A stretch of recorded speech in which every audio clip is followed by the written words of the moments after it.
ಇಂದಿನ ಸಂಚಿಕೆಯಲ್ಲಿ ಮಾಧವ ಸುಕನ್ಯನ ನೋಡೋಣ ಅಂತ ಹೋಗ್ತಾ ಇರ್ತಾನೆ. ಅಷ್ಟರಲ್ಲಿ ವಲ್ಲಭ ಹಿಂದೆ ಬಂದು ಅಣ್ಣ ಎಲ್ಲೋಗ್ತಿದ್ಯಾ ಅಂತ ಕೇಳ್ತಾನೆ. ಸ್ವಲ್ಪ ಹೊತ್ತಲ್ಲಿ ಫೋಟೋ ಶೂಟ್ ಇದೆ, ರೆಡಿ ಆಗಬೇಕು, ನೀನು ಎಲ್ಲಿಗೆ ಹೋಗ್ತಿದ್ಯಾ ಅಂತ ಕೇಳ್ತಾನೆ.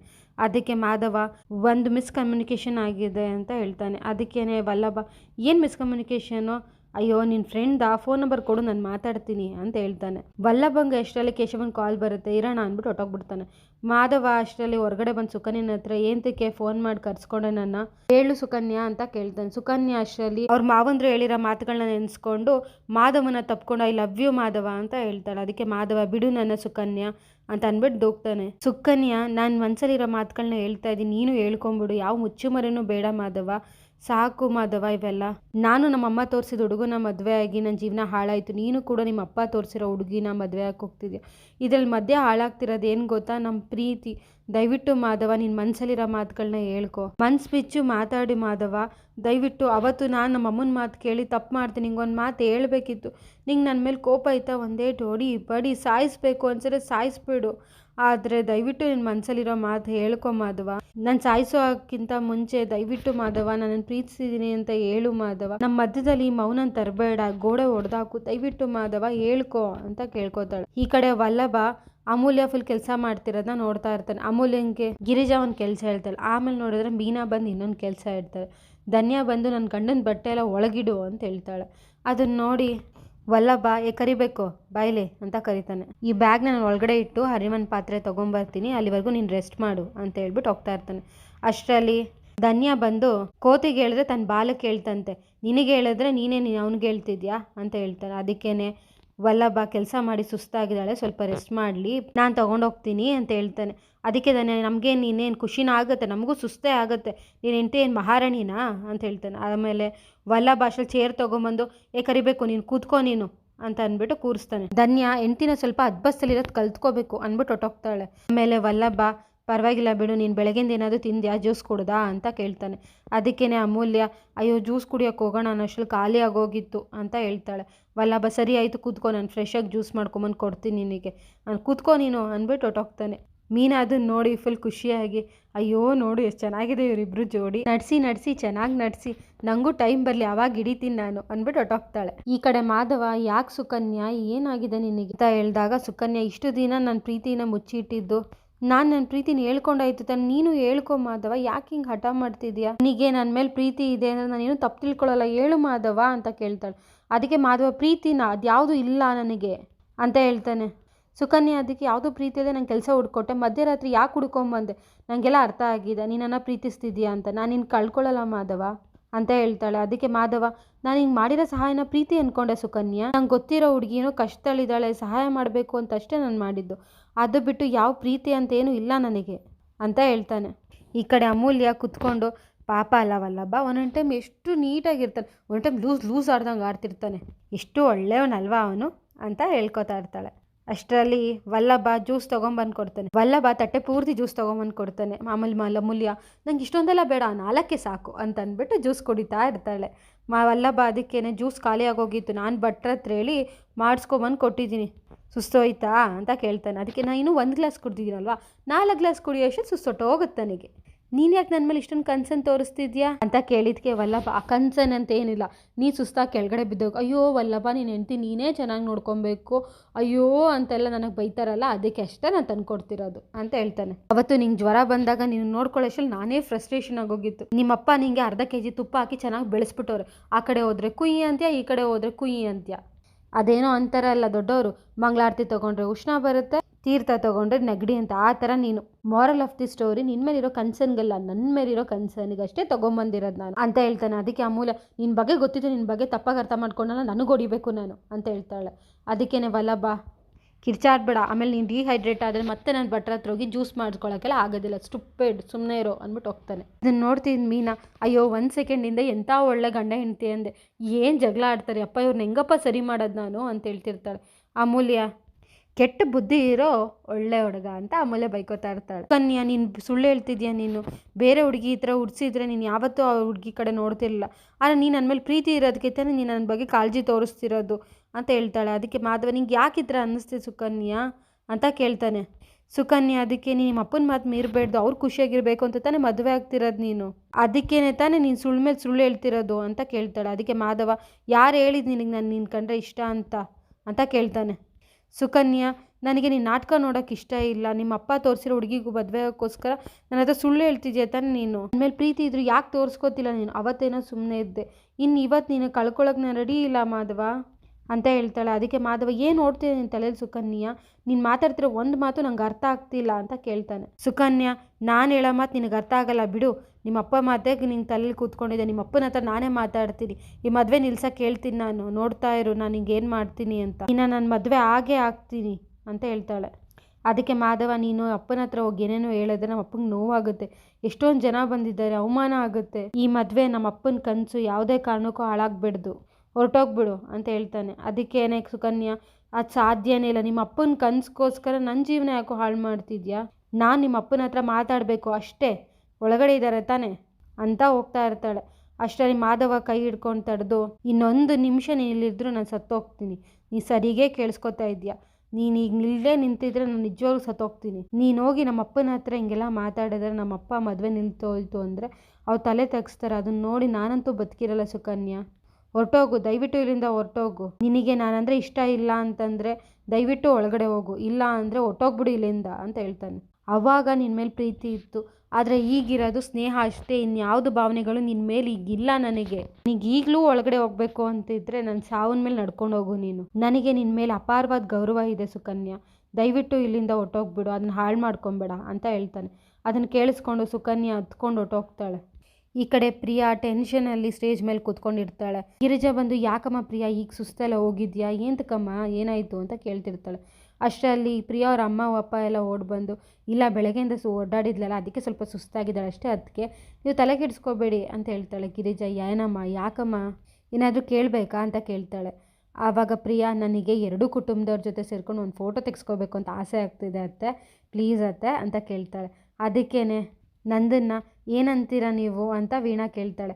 ಅದಕ್ಕೆ ನಂದ ಸರಿ ಆಯಿತು ಅಂತಂದಿದ್ದ ತಕ್ಷಣ, ನಿಮ್ಮ ಮಾವನೇ ಒಪ್ಕೊಂಡ್ರಲ್ಲ, ಈಗ ಎಲ್ಲರೂ ಒಂದು ಫೋಟೋ ತೆಗೆಸ್ಕೊಳ್ಳೋಣ ಅಂತ ಮನೆಯವರೆಲ್ಲರನ್ನೂ ಕರಿತಾ ಇರ್ತಾರೆ. ಮಾಧವನ ನೋಡಿದ ತಕ್ಷಣ ಪ್ರಿಯವ್ರ ಅಮ್ಮ, ನನ್ನ ಮಗಳು ಸ್ವಲ್ಪ ಹೊತ್ತಿಗಿಂತ ಮುಂಚೆ ತಲೆ ಸುತ್ತ ಬಿದ್ದೋಗಿದ್ಲು ಅಂತ ಹೇಳ್ತಾಳೆ.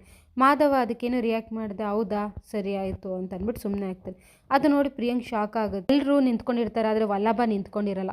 ಎಲ್ಲರೂ ಕರಿತಾ ಇರ್ತಾರೆ, ಬಾ ವಲ್ಲಭ ಅಂತ, ಅವ್ನು ಬರ್ತಾನೆ ಇರೋದಿಲ್ಲ. ಅಷ್ಟರಲ್ಲಿ ನಂದ ಅವನಿಗೆ ಒಬ್ಬನಿಗೇನೆ ಪ್ರತ್ಯೇಕವಾಗಿ ಕರಿಬೇಕಾ, ಬಂದು ನಿಂತ್ಕೊಳ್ಳೋಕೆ ಹೇಳು ಅಂತ ಹೇಳಿದ ತಕ್ಷಣ ವಲ್ಲಭ ಬಂದು ಫೋಟೋಗೆ ನಿಂತ್ಕೋತಾನೆ. ಅದನ್ನು ನೋಡಿ ಅಮೂಲ್ಯಂಗೆ ಫುಲ್ ಖುಷಿ ಆಗುತ್ತೆ. ಆಮೇಲೆ ಎಲ್ಲರೂ ಸೇರಿ ಒಂದು ಫ್ಯಾಮಿಲಿ ಫೋಟೋ ತೆಗೆಸ್ಕೋತಾರೆ. ಈ ಕಡೆ ಎಲ್ಲರೂ, ಮಾಧವನ ಈ ಬಟ್ಟೆ ಚೆನ್ನಾಗಿದೆ ಅಲ್ಲ, ಯಾರು ಸೆಲೆಕ್ಟ್ ಮಾಡಿದ್ದು, ನೀನಾ ಇಲ್ಲ ಅದಕ್ಕೇನಾ ಅಂತ ಅಂದ್ಬಿಟ್ಟು ಕೇಶವ ಕೇಳ್ತಾ ಇರ್ತಾನೆ. ಧನ್ಯ ಗಂಡ, ಮಾಧವ ನೀನು ಖುಷಿಯಾಗಿರಬೇಕು ಅಂದರೆ ಇವತ್ತೇ ಕೊನೆ ದಿನ ಖುಷಿಯಾಗಿದ್ಬಿಡು, ಮದುವೆ ಆದಮೇಲೆ ಆಗೋದಿಲ್ಲ ಅಂತ ಹೇಳ್ತಾನೆ. ಅಷ್ಟರಲ್ಲಿ ಅವ್ರ ಚಿಕ್ಕಪ್ಪ, ಹೂ ಕೊಣ ಮಾಧವ, ಹೆಂಡ್ತೀರು ಬಂದಮೇಲೆ ಅವ್ರದ್ದೇ ಸರ್ಕಾರ, ನಮ್ದೇನು ನಡೆಯೋದಿಲ್ಲ ಅಂತ ಹೇಳ್ತೀವಿ. ಅವ್ರ ಚಿಕ್ಕಪ್ಪ ಧನ್ಯ ಗಂಡನ, ಅಲ್ಲ ನಿಮ್ಮ ಹೆಂಡ್ತಿ ಯಾವ ದೇವರು ಅಂತ ಕೇಳ್ತಾನೆ. ಅದಕ್ಕೇನೆ, ಯಾವ ದೇವರು ಅಂದರೆ ಲಕ್ಷ್ಮಿನೋ ಸರಸ್ವತಿನೋ ಕಾಳಿನೋ ಆ ಥರ ಕೇಳ್ತಿರೋದು ನಾನು ಅಂತ ಹೇಳ್ತಾಳೆ. ಅದಕ್ಕೇನೆ ಧನ್ಯ ಗಂಡ, ನೋ ಮೋರ್ ಕ್ವಶನ್ ಇದ್ರ ಬಗ್ಗೆ ಅಂತ ಹೇಳ್ತಾರೆ. ಆಮೇಲೆ ಕೇಶವ, ವಲ್ಲಭ ನಿನ್ನ ಹೆಂಡ್ತಿ ಅಂತ ಕೇಳಿದಾಗ, ಮದುವೆ ಆದಮೇಲೆ ನಿನ್ನ ಸ್ವಾತಂತ್ರ್ಯಕ್ಕೆ ಏನೋ ಧಕ್ಕೆ ಆಗಿದೆಯಾ, ಮದುವೆ ಬಗ್ಗೆ ಕೇಳಿದ್ರೆ ನನಗೇನು ಗೊತ್ತಿರುತ್ತೆ ಅಲ್ವಾ ಮಾವ ಅಂತ ಕೇಳ್ತಾನೆ. ಅದಕ್ಕೆ ಅವ್ರ ಚಿಕ್ಕಪ್ಪ, ನೋಡು ನಾನು ಮದುವೆ ಆಗಿಲ್ಲ ಅಂತ ನನಗೆ ಮಾತಾಡ್ತಿದ್ದಾನೆ ಅಂತ ಹೇಳ್ತಾನೆ. ಆಮೇಲೆ ಕೇಶವ, ಅಲ್ಲ ಕಣೋ ಮದುವೆ ಆಗಿದೆಯಾ, ಅದು ಲವ್ ಮ್ಯಾರೇಜ್ ಆಗಿದೆಯಾ, ಏನು ನೀನು ಅಂತ ಹೇಳಿಕ್ಕೆ ಧನ್ಯ ಗಂಡ, ಈಗಿನ್ನು ಮಕ್ಕಳೇನು ಮರಿ ಏನೂ ಆಗಿಲ್ವಲ್ಲ ಅದಕ್ಕಷ್ಟೇ ಅಂತ ಹೇಳ್ತಾರೆ. ಅದಕ್ಕೆ ವಲ್ಲಭ, ಮಕ್ಕಳ ಮರಿನ ಕರಿಬೇಕು ಜೊತೆ ನಾ ತೂತು ಬೇಡಪ್ಪ ನನಗೆ ಅಂತ ಹೇಳ್ತಾರೆ. ಅದಕ್ಕೆ ಅವ್ರ ಚಿಕ್ಕಪ್ಪ, ಹಿಂಗೆ ಆಡ್ತಿರೋ, ನಿಂಗೆ ನಿಜವಾಗ್ಲೂ ಕರಿಬೇಕೇ ಉಟ್ಬಿಡುತ್ತೆ, ಸುಮ್ಮನೆ ಇರೋ ಅಂತ ಹೇಳ್ತಾನೆ. ಕೇಶವ ಮಾಧವನ ಹತ್ರ ಮೀಟ್ ಮಾಡಿದ್ದ ಅದಕ್ಕೇನಾ ಅಂತ ಕೇಳ್ತಾನೆ. ಅದಕ್ಕೇನೆ ವಲ್ಲಭ, ಅಯ್ಯೋ ಎಲ್ಲರೂ ಹೇಳ್ತಾರೆ ಮೀಟ್ ಮಾಡಬೇಡ್ದು ಅಂತ, ಅಷ್ಟೆಲ್ಲ ತಲೆ ಕೆಡಿಸ್ಕೊಬೇಡ, ಮೀಟ್ ಮಾಡಬೇಕು ಅನ್ಸರಿ ಹೋಗಿ ಮೀಟ್ ಮಾಡ್ಕೊಂಡು ಬರೋಗು ಅಂತ ಹೇಳ್ತಾನೆ. ಧನ್ಯ ಗಂಡ, ನೋಡೋ ನನ್ನ ಮೈದಂಗೆ ಇವೆಲ್ಲ ಹೇಳ್ಕೊಡ್ಬೇಡ ನೀನು, ಸುಮ್ಮನೆ ಕುತ್ಕೊ ನೀನು ಅಂತ ಅಂದ್ಬಿಟ್ಟು ಹೇಳ್ತಾನೆ. ಅದಕ್ಕೆ ಅವ್ರ ಚಿಕ್ಕಪ್ಪ, ನೀನು ಈ ಮಾತಿಗೆ ವಲ್ಲಭ ನಾನು ಹಿಂಗೊಂದು ಲಾಲಿಪಾಪ್ ಕೊಡಿಸ್ಲೇಬೇಕು ಅಂತ ಹೇಳ್ತಾನೆ. ಧನ್ಯ ಗಂಡ, ಇನ್ನೂ ಅವ್ನು ಚಿಕ್ಕವನು ಸುಮ್ಮನೆ ಇರಿ ಅಂತ ಹೇಳ್ತಾನೆ. ಅದಕ್ಕೆ ಅವ್ರ ಚಿಕ್ಕಪ್ಪ, ನಾನು ಇನ್ನೂ ಚಿಕ್ಕ ಹುಡುಗ ಅಂತಲೇ ಅವ್ನ ಬಟ್ಟೆ ಬರೀ ಎಲ್ಲ ನೋಡ್ಕೊತಾ ಇದ್ದೆ, ಆದರೆ ಮದುವೆ ಏಜಿಗೆ ಬಂದ್ಬಿಟ್ಟು ಅವ್ನು ಆಗ್ಲೇನೆ ಅಂತ ಹೇಳ್ತಾನೆ. ಅವ್ನು ಸೈಲೆಂಟಾಗಿರೋದು ನೋಡಿ ಎಲ್ರಿಗೂ, ಏನಾಯಿತು, ಯಾಕೆ ಮಾಧವ ಯಾಕೆ ಸೈಲೆಂಟಾಗಿ ಕೂತಿದ್ಯಾ ಅಂತ ಕೇಳ್ತಾರೆ. ನಿದ್ದೆ ಬರ್ತಿದ್ಯಾ, ನಿನಗೆ ನಿದ್ದೆ ಬರ್ತಿದ್ಯಾ, ನಿನಗೆ ನಿದ್ದೆ ಮಾಡೋಕ್ಕೆ ಇದು ಕೊನೆಯೇ ದಿನ, ನೆಮ್ಮದಿ ನಿದ್ದೆ ಮಾಡ್ಕೊಂಬಿಡು ಅಂದ್ಬಿಟ್ಟು ಧನ್ಯ ಗಂಡ ಹೇಳ್ತಾನೆ. ಅದಕ್ಕೇ ಅವ್ರ ಚಿಕ್ಕಪ್ಪ, ಅಂದರೆ ನೀವು ಎಷ್ಟು ದಿನ ಆಯಿತು ನಿಮ್ಮದೇ ನಿದ್ದೆ ಮಾಡಿ ಅಂತ ಕೇಳ್ತಾರೆ. ಆಮೇಲೆ ಕೇಶವ ಎಲ್ಲರೂ, ಅವ್ನಿಗೆ ಡಿಸ್ಟರ್ಬ್ ಮಾಡೋದು ಬೇಡ ಬಿಡಿ, ಹೋಗ್ಲಿ ಅವ್ನು ಮಲ್ಕೊಳ್ಳಿ ಅಂದ್ಬಿಟ್ಟು ಎಲ್ಲರೂ ಹೊರಟೋಗ್ತಾರೆ. ಈ ಕಡೆ ಪ್ರಿಯಾ ಅವ್ರ ಅಮ್ಮ ಪ್ರಿಯಂಗೆ ಬೆಳಗ್ಗೆ 4 ಗಂಟೆಗೆ ಎದ್ದು ರೆಡಿ ಆಗ್ಬಿಡು, ಆಮೇಲೆ ಎಲ್ಲರೂ ಬಂದು ನೀನು ಡಿಸ್ಟರ್ಬ್ ಮಾಡ್ತಾರೆ, ಪಾರ್ಲರ್ ಅವ್ರು ಬೇರೆ ಬರ್ತಾರೆ ಅಂತ ಹೇಳ್ತಾರೆ.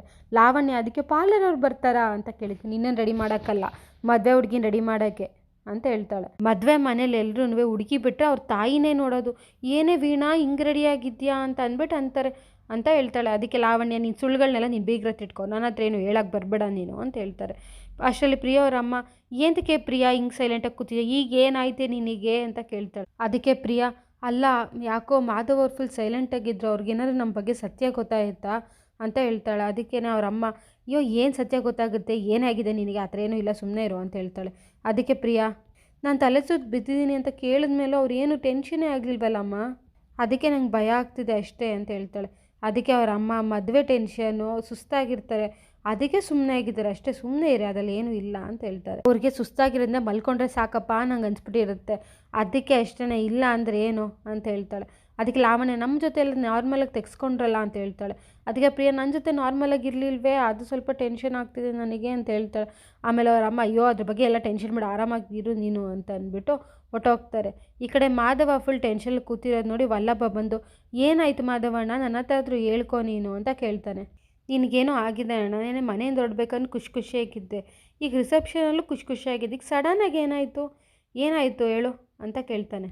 ಅದಕ್ಕೆ ಮಾಧವ, ಇಲ್ಲ ಚಿಕ್ಕು, ಸ್ವಲ್ಪ ಸುಸ್ತಾಗ್ತಿದೆ, ಅದು ಮದುವೆ ವಿಚಾರ ಬೇಗ ಆಗ್ತಿದೆಯಲ್ಲ, ಅದಕ್ಕೆ ಸ್ವಲ್ಪ ಗಾಬರಿ ಆಗ್ತಿದೆ ಅಷ್ಟೇ ಅಂತ ಹೇಳ್ತಾನೆ. ನೀನು ಯೋಚನೆ ಮಾಡಬೇಡ, ನಾಳೆ ಎಷ್ಟಲ್ಲಿ ಸರಿ ಆಗ್ತೀನಿ ನಾನು ಅಂತ ಹೇಳ್ತಾನೆ. ಅದನ್ನು ಕೇಳಿಸ್ಕೊಂಡು ವಲ್ಲಭಂಗೆ ಡೌಟ್ ಆಗುತ್ತೆ, ಇಲ್ಲ ಏನೋ ಮುಚ್ಚಿಡ್ತಿದ್ದ ನಮ್ಮ ಅಣ್ಣ ನನ್ನಿಂದ ಅಂತ. ಸರಿ ಅಣ್ಣ ಆಯಿತು, ನೆಮ್ಮದಿಯಾಗಿ ಮಲ್ಕೊ ನೀನು, ಗುಡ್ ನೈಟ್ ಅಂದ್ಬಿಟ್ಟು ಹೊಟ್ಟೋಗ್ತಾನೆ. ಈ ಕಡೆ ಚಂದ್ರಕಾಂತ್ ಮಾಧವ ಮತ್ತು ಸುಕನ್ಯಾ ಇಬ್ಬರು ಮಾತಾಡ್ತಿರೋದನ್ನ ವಿಡಿಯೋ ಮಾಡ್ಕೊಂಬಂದು ತೋರಿಸ್ತಾನೆ. ಅದನ್ನ ನೋಡಿ ಸೂರ್ಯಕಾಂತ್, ಬಾ ಚಂದ್ರು, ಎಷ್ಟು ಸಖತ್ತಾಗಿರೋ ವಿಡಿಯೋ ರೆಕಾರ್ಡ್ ಮಾಡಿಕೊಟ್ಟಿದ್ಯಾ ಅಂತ ಹೇಳಿದ್ಕೆ ಚಂದ್ರಕಾಂತ್, ಅಣ್ಣ ಅದು ಎಷ್ಟಾದರೂ ಕಷ್ಟ ಆಗಿರಲಿ, ನಾನು ಹಿಡ್ದಿದ್ದ ಕೆಲಸ ಮಾಡದೆ ಬಿಡೋದಿಲ್ಲ, ನನಗೆ ಆ ನಂದನ ಮರ್ಯಾದೆ ಹೋಗಬೇಕು, ಆ ಮಾಧವನ ಮದುವೆ ನಿಲ್ಲಬೇಕು ಅಷ್ಟೇ ಅಣ್ಣ, ಆದರೆ ನಂಗೆ ಯಾಕೋ ಗೊಂದಲ ಆಗ್ತಿದೆ ಅಣ್ಣ ಅಂತ ಹೇಳ್ತಾನೆ. ಅದಕ್ಕೆ ಸೂರ್ಯಕಾಂತ್, ನೀನೇನು ಯೋಚನೆ ಮಾಡಬೇಡ, ಈ ಮದುವೆ ನಿಲ್ಲುತ್ತೆ, ಏನಂತ ಅಷ್ಟೊಂದು ಟೆನ್ಷನ್ ಮಾಡ್ಕೋತಿದ್ಯಾ ಅಂತ ಕೇಳ್ತಾನೆ. ಒಂದು ವೇಳೆ ಆ ಮಾಧವ ಸುಕನ್ಯನ ಬಲೆಗೆ ಬೀಳ್ದೇನೆ ಅವ್ರ ಅಪ್ಪಂಗೆ ಎದ್ರುಕೊಂಡು ಮದುವೆ ಆಗಿಬಿಟ್ರೆ ಅಂತ ಕೇಳ್ತಾನೆ. ಅದಕ್ಕೆ ಸೂರ್ಯಕಾಂತ್, ಈಗ ತಂದಿದೆಯಲ್ಲ ಈ ವಿಡಿಯೋ ದೊಡ್ಡ ಅಸ್ತ್ರ, ನಂದನ ಜೀವನನೇ ಹಾಳು ಮಾಡುತ್ತೆ, ಅದು ಮಾಧವನ ಅಪ್ಕೊಂಡಿರೋ ಹುಡುಗಿ ಯಾರು, ಹಳೆ ಗರ್ಲ್ ಫ್ರೆಂಡ್, ಅದನ್ನ ನೋಡಿದ್ಮೇಲೆ ಯಾವ ಹುಡುಗಿ ಮದುವೆ ಆಗಿ ಒಪ್ಕೋತಾಳೆ, ನಾಳೆ ಪೂರ್ಣ ವಿರಾಮ ಇಡ್ತಿದ್ದೀವಣ್ಣ ಅಂತ ಹೇಳ್ತಾನೆ. ಅದಕ್ಕೇನೆ ಸೂರ್ಯಕಾಂತ್, ಪೂರ್ಣ ವಿರಾಮ ಅಲ್ಲ, ನಂದಂಗೆ ಒಳ್ಳೆ ಗತಿ ಕಾಣಿಸ್ತಿದ್ದೀವಿ ನಾಳೆ ಅಂತ ಹೇಳ್ತಾರೆ. ಪ್ರಿಯಾ ಅವ್ರ ಅಮ್ಮ ಆ್ಯಕ್ಟಿಂಗ್ ಮಾಡೋಕ್ಕೆ ಬಂದವ್ರಿಗೆಲ್ಲ ದುಡ್ಡು ಕೊಡ್ತಾ ಇರ್ತಾರೆ. ಅದಕ್ಕೆ ಅಲ್ಲಿರೋರೊಬ್ಬರು, ಅಲ್ಲ ಮೇಡಮ್ ಯಾಕೆ 2,000 ರೂಪಾಯಿ ಕಮ್ಮಿ ಕೊಟ್ಟಿದ್ದೀರಾ ಅಂತ ಕೇಳಿದ್ಕೆ, ಅಲ್ಲಮ್ಮ ನಿಂದೇ ಆ್ಯಕ್ಟಿಂಗ್ ಸ್ವಲ್ಪ ಜಾಸ್ತಿ ಆಯಿತು, ಅದಕ್ಕೆ ಕಮ್ಮಿ ಕೊಟ್ಟಿರೋದು ನಾನು ಅಂತ ಹೇಳ್ತಾರೆ. ನಾಳೆ ನೀವು ಹೇಳ್ದಂಗೆ ಆ್ಯಕ್ಟಿಂಗ್ ಮಾಡಬೇಕು ಅಂದರೆ ನಾನು ಕೇಳ್ದಷ್ಟು ದುಡ್ಡು ಕೊಡಿ ಫಸ್ಟು ಅಂದ್ಬಿಟ್ಟು ಫುಲ್ ದುಡ್ಡಿಸ್ಕೋತಾರೆ. ಅದನ್ನು ಮೀನಾ ಮತ್ತು ಅಮೂಲ್ಯ ಇಬ್ಬರು ನೋಡ್ತಾ ಇರ್ತಾರೆ. ಆ ಆಂಟಿ ಎಂತಕ್ಕೆ ಅವ್ರ ತಂಗಿಗೆ ದುಡ್ಡು ಕೊಡ್ತಿದ್ದಾರೆ ಅಂತ ಅಂದ್ಬಿಟ್ಟು ಕೇಳ್ತಾ ಇರ್ತಾರೆ. ಅಮೂಲ್ಯ ಅದಕ್ಕೆ ನೋಡಿ ಅವ್ರ ಹತ್ರ ದುಡ್ಡಿಸ್ಕೊಂಡು ಅಲ್ಲಿರೋರಿಗೆಲ್ಲ ಹಂಚ್ತಾ ಇದ್ದಾರೆ, ಇಲ್ಲೇನೋ ನಡೀತಿದೆಯಲ್ಲ ಅಂತ ಅಂದ್ಬಿಟ್ಟು ಮೀನೇ ಹೇಳ್ತಾಳೆ. ಪ್ರಿಯಾ ಅವ್ರ ಅಮ್ಮ ಅಲ್ಲಿ ಆ್ಯಕ್ಟಿಂಗ್ ಮಾಡೋಕ್ಕೆ ಬಂದವ್ರಿಗೆಲ್ಲ ಹೇಳ್ದಷ್ಟೇ ಆ್ಯಕ್ಟಿಂಗ್ ಮಾಡು ಸಾಕು, ನೀನು ಓವರಾಗೆಲ್ಲ ಆ್ಯಕ್ಟಿಂಗ್ ಮಾಡಬೇಡ ಅಂದ್ಬಿಟ್ಟು ಕಳಿಸ್ತಾ ಇರುತ್ತೆ. ಅಷ್ಟರಲ್ಲಿ ಮೀನಾ ಮತ್ತು ಅಮೂಲ್ಯ ಇಬ್ಬರು ಬಂದು, ಆಂಟಿ ನೀವು ಯಾಕಂಟಿ ದುಡ್ಡು ಕೊಡ್ತೀರಿ, ಅವರೆಲ್ಲ ಹಂಚ್ತಿದ್ರಲ್ಲ ಅಂತ ಕೇಳಿದ್ಕೆ, ನಾವು ಮದುವೆ ಇನ್ವಿಟೇಷನ್ ಕಾರ್ಡಕ್ಕೆ ಹೋದಾಗ ಶರ್ಟು ಸೀರೆಗೆಲ್ಲ ದುಡ್ಡು ಕೊಡಬೇಕಿತ್ತು, ಅದು ಯಾವುದೂ ಕೊಟ್ಟಿಲ್ವಲ್ಲ, ಅದಕ್ಕೆ ಇಲ್ಲಿ ಕೊಡ್ತಿದ್ದೆ ಅಮ್ಮ ನಾನು ಅಂತ ಹೇಳ್ತಾರೆ. ಅದಕ್ಕೆ ಮೀನು, ಅಲ್ಲ ಮದುವೆ ಚೌಟ್ರಿನ ದುಡ್ಡು ಹಂಚಿದ್ರೆ ಅದು ಚೆನ್ನಾಗಿರಲ್ಲ ಅಂತ ಹೇಳಿದ್ವಿ ಅಷ್ಟೇ ಆಂಟಿ ಅಂತ ಹೇಳ್ತಾಳೆ. ಅದಕ್ಕೆ ಪ್ರಿಯವ್ರಮ್ಮ, ಹೌದು ನಿಮ್ಮಿಬ್ರಿಗೆ ಏನೂ ಚೆನ್ನಾಗೇನಿಲ್ಲ, ನಾನು ಏನು ಮಾಡಿದ್ರು ಅದಕ್ಕೆ ಯಾಕೆ ಆಂಟಿ ಇದ್ಯಾಕೆ ಆಂಟಿ ಅಂತ ಬಂದು ಕೇಳ್ತಾನೆ ಇರ್ತಾರೆ, ನಂಗೆ ಎಷ್ಟೊಂದು ಕೆಲಸ ಇದೆ ಅಂದ್ಬಿಟ್ಟು ಹೊಟ್ಟೋಗ್ತಾರೆ. ಅವ್ರು ಹೋದ್ಮೇಲೆ ಅಮೂಲ್ಯ, ಇವ್ರು ಯಾಕೋ ಮಾತಾಡ್ತಿರೋ ಸುಳ್ಳು ಅನಿಸ್ತಿದೆ ಅಕ್ಕ ನನಗೆ ಅಂತ ಹೇಳ್ತಾಳೆ. ಅದಕ್ಕೇ ಮೀನಾ, ಅಯ್ಯೋ ಇವಾಗ ಇದುವರೆಗೂ ಅವ್ರು ಮಾತಾಡಿರೋದ್ರಲ್ಲಿ ಯಾವ್ದು ಸತ್ಯ ಆಯಿತು, ಯಾವುದು ಸತ್ಯ ಅಂತ ನಂಗೆ ಅನ್ನಿಸ್ತಾನೆ ಇಲ್ಲ ಅಂತ ಹೇಳ್ತಾಳೆ.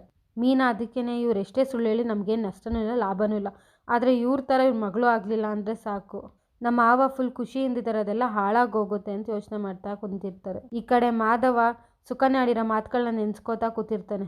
ಈ ಸುಕನ್ಯಾ ಯಾಕೆ ಹಿಂಗೆ ಯೋಚನೆ ಮಾಡಿದ್ಲು, ಒಳ್ಳೆ ಮನಸ್ಸಿಂದ ನಾನು ಸಹಾಯ ಮಾಡಿದ್ರೆ ತಪ್ಪಾಯ್ತಿಲ್ಲ, ಅವಳನ್ನ ಆ ಪರಿಸ್ಥಿತಿ ನೋಡ್ಕೊಂಡು ಬಿಟ್ಬಿಡ್ಬೇಕಿತ್ತ ನಾನು. ಸುಕನ್ಯಾ, ನೀನಾದರೂ ನನ್ನ ಮನಸ್ಸನ್ನು ಅರ್ಥ ಮಾಡ್ಕೋತೀಯ ಅಂದ್ಕೊಂಡು, ಆದರೆ ನೀನು ಕೂಡ ಹಿಂಗೆ ಯಪ್ಪ ಅಂತ, ನೀನೇ ಏನಾದರೂ ಈ ವಿಚಾರ ಯೋಚನೆ ಮಾಡಿದ್ರೆ ಅಲ್ಲ, ಇನ್ನು ಯಾರಾದರೂ ನಿನ್ನ ತಲೆಗೆ ತುಂಬಿದ್ರಾ, ಅವಳು ಸುಮ್ಮನೆ ಇರಲ್ಲ ಅಂತ ಅನಿಸುತ್ತೆ, ಅವಳೇನಾದ್ರು ನಾಳೆ ಬಂದು ಮತ್ತೆ ಮದುವೆ ನಿಲ್ಸಕ್ಕೆ ನೋಡಿದ್ರೆ, ಯೋ ದೇವ್ರೆ, ನಮ್ಮ ಮನೆಯವ್ರಿಗೆ ಇದರಿಂದ ತೊಂದರೆ ಆಗೋದು ಬೇಡ. ಈಗ ನಾನು ಹೋಗಿ ಅಪ್ಪನ ಹತ್ರ ಇದನ್ನು ಹೇಳೋಕ್ಕಾಗೋದಿಲ್ಲ, ಹೇಳಿದ್ರೆ ನಾನು ಸುಕನ್ಯನ ಇಷ್ಟಪಡ್ತೀನಿ ಅಂತ ಹೇಳಬೇಕಾಗತ್ತೆ, ಪ್ರೀತಿ ವಿಚಾರ ಗೊತ್ತಾದ್ರೆ ನಾನು ಅವ್ರಿಗೆ ದ್ರೋಹ ಮಾಡಿದ್ದೀನಿ ಅಂತ ಗೊತ್ತಾಗುತ್ತೆ, ಹಾಗಾದರೆ ಅಪ್ಪ ಕಣ್ಣೀರಲ್ಲಿ ಕೈ ತೊಳೆಯೋ ಹಾಗಾಗುತ್ತೆ, ಏನು ಮಾಡೋದೀಗ ನಾನು, ಏನಾಗ್ಬೋದು ನಾಳೆ ಅಕಸ್ಮಾತ್ ಸುಕನ್ಯಾ ಬಂದು ಮದುವೆ ಮನೇಲಿ ಗಲಾಟೆ ಮಾಡಿದ್ರೆ, ಆಮೇಲೆ ನಮ್ಮ ಅಪ್ಪನ ಮರ್ಯಾದೆ ಏನಾಗಬೇಕು, ಆಮೇಲೆ ಅಪ್ಪ ಎಲ್ಲರೂ ಮುಂದೆ ತಲೆ ತೆಗ್ಸೋ ಹಾಗಾಗುತ್ತೆ, ಏನು ಮಾಡಲಿ ನಾನು ಅಂತ ತಲೆ ಕೆಚ್ಕೋತಾ ಇರ್ತಾರೆ.